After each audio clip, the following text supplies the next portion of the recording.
Es ist ein stiller Herbsttag. Die Sonne scheint, aber wärmt nicht mehr.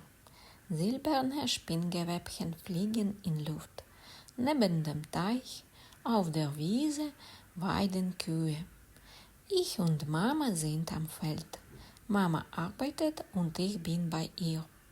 Am Abend sitzen wir neben einem großen Haufen Kartoffeln.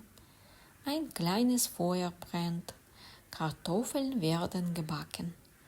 Wie schön ist es, am Feuer zu sitzen, Kohlenglut mit einem Stock zu rühren und auf gebackenen Kartoffeln zu warten. Da sind die Kartoffeln gebacken. Wir trösten uns mit leckeren Kartoffeln und in blauem Himmel ist ein Kranichschwarm zu sehen. Die Sonne geht in den Wald unter, das Feld dunkelt sich, Kühle zieht von dem Tal. Wenn ich mich an diesen Tag erinnere, wird mein Herz so leicht.